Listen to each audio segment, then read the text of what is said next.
Hello guys! Hello Gemini! Welcome dito sa aking channel, Kapalaran 888. Welcome Gemini! Alamin natin kung anong messages, vibration, gabay energy para sa inyong lahat. General reading para sa lahat ng Gemini friends natin. I hope na makuha mo ang energy. Gemini, weekly tarot siya. Moderation. Oh, may 4 cards ka dito. Kunin natin siya lahat kasi yan yung gustong lumabas ng ating universe, ng ating barahan, ng ating tarot. Okay, Gemini. So, first card natin is moderation. Moderation, may mga bagay-bagay kang kailangan na Gemini na kontrolin, diba? Comment down below, may mga Gemini ba dito na nahihirapan kayong kontrolin ang emosyon nyo? Galit. Kasi dito, di ba, sinasabi na, is there something you know you shouldn't be eating? Like, sobrang pagkain, sobrang pag-inom, sobrang bisyo, sobrang pagmamahal.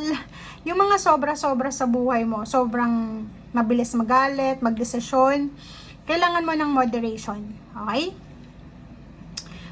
Dito naman sa flourish na to, sinasabi ng barahan na, may mga experiences ka from your past or hindi naman experiences, mga current na events ito, current situation na kailangan mong gamitin as parang ano siya, foundation, parang inspiration. So, if ever man na nahihirapan kang magdesisyon, like for example dito, nahihirapan kang i-moderate yung iyong bisyo, or I mean yung healthy unhealthy habits mo. Okay, unhealthy habits, yun lang yung pwede natin na ibigay na example dito. Sinasabi ng baraha sa'yo dito na para mag-flourish ka daw, kailangan mong maghanap ng inspiration. So, pwedeng may kakilala ka, mag-browse ka sa internet. Same case sa'yo, di ba, Gemini? Like, may isang tao na nahirapan din siyang kumain ng konti lang. So, nahirapan siyang mag-diet.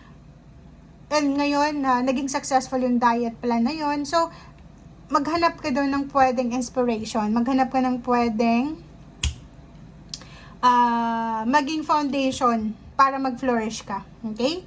So, dito sinasabi ng barahan na to na if ever man may gusto tayong baguhin sa ating buhay, may kailangan tayong i-moderate, hindi mo napapansin, nagiging parang role model ka na sa paligid mo once na nandun ka na sa success. Like, yung pinakasimple lang dito sa mga unhealthy habits, mga bisyo. May, for example, nagsisigarilyo ka or umiinom.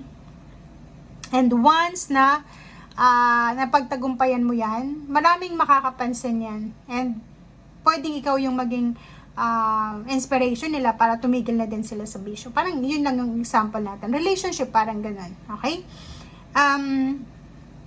As for health, if for example, feeling mo, walang nangyayari sa mga minamanifest ko wala, kasi nahirapan ako dito sa as for health nito, prayers, manifestation, unahin natin ang Panginoon, hingi tayo ng lakas loob, confidence, lakas loob sa Panginoon na sana, Lord, makuha ko kung ano yung gusto kong makuha. Sana, Lord, maiwasan kong kumain ng marami. Sana, Lord, maiwasan ko yung palaging magagalitin, yung negative, judgmental, insecure, parang gano'n. So, ask help sa ating Panginoon. Next is sa mga tao sa paligid natin. And if kailangan mo ng counselor, or kailangan mo ng doctor, abogado, kung ano man ang kailangan mo, ask help. And last card natin dito guys, is itong celebration. Celebration, sinasabi sa iyo Gemini na ihanda mo ang sarili mo.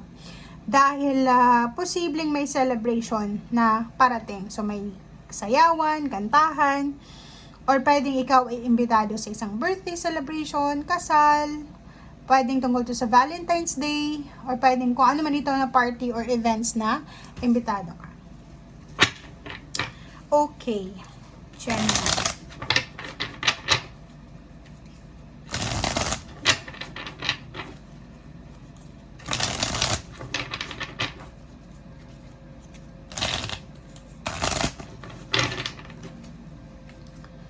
Gemini,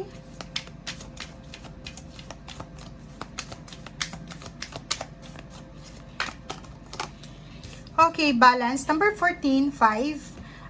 Yun.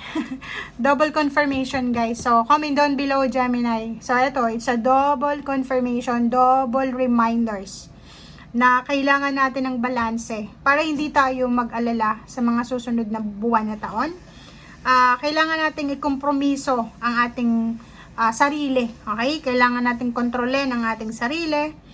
Kailangan nating i-moderate yung mga bagay-bagay na kailangan i-moderate sa buhay natin.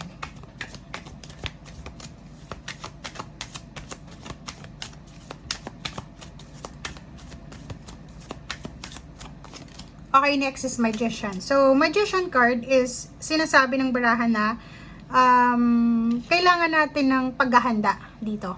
Kailangan din natin ng lakas loob. So, if ever ano man tong gusto mong baguhin sa buhay mo, sa sarili mo, sa mindset mo, sa buong pagkatao mo, wag kang matatakot kasi everything happens for a reason. Siguro sa ngayon, nandun ka pa lang sa starting point, pero once na na-reach mo na yung progress, yung nasa optimum ka na ng success, dun mo ma-appreciate na etong mga paghihirap na nangyari sa'yo, sa simula lang pala. So, ihanda mo yung sarili mo. Kasi, once na na-reach mo yung goals mo na yon, parang marireclaim mo na rin yung power mo. Diba? Yung parang, dati payat ka, tapos sobrang kain, sobrang bisyo, biglang tumaba. Tapos, nagsimula ka ulit or magsisimula kang mag-diet. So, once na pumayat ka ulit. So, parang bagong tao, bagong individual, bagong Gemini. Okay? Okay, so Empress. Take care of your body. So, yun yung sinasabi. Take care of your body, Gemini, para makuha mo yung abundance. Kasi yung abundance, yung wealth, hindi lang naman siya tungkol sa pera. Health is wealth. Diba? So, lahat ng klase ng or lahat ng area sa buhay mo, kailangan mong alagaan. Okay? And take action ngayon na mismo. Kasi kung patatagalin mo pa siya, ikaw ang mahihirapan. Nakikita natin dito, guys, na maraming news, information ka na posibleng matanggap sa linggong ito. May mga good news, may mga bad news, marami kang, parang busy-busy ka sa linggong ito, Gemini. Ang daming mga bagay-bagay na kailangan mong tapusin. And may iba sa inyo dito hindi makatulog sa sobrang stress. Siguro may kayo, celebration na inihahanda. Ang nakikita natin dito, may isang Gemini na naghahanda, like isa siyang estudyante, malapit siyang graduate, so naghahanda, siguro may thesis or kung ano pa man, or may Gemini ditong magte-take ng board exam or kung anumang klaseng exam ito, so inihahanda niya yung sarili niya. So yun, gawin mo lang, gawin mo kung ano yung nararapat, huwag kang ma-stress. Prayers, kasi mayroon ditong positive news so ibig sabihin, ano man tong ginagawa mo sa ngayon, success, recognition, abundance, and yung beginnings ang posibleng parang result nito, outcome. Okay? So, thank you guys and see you again. Bye!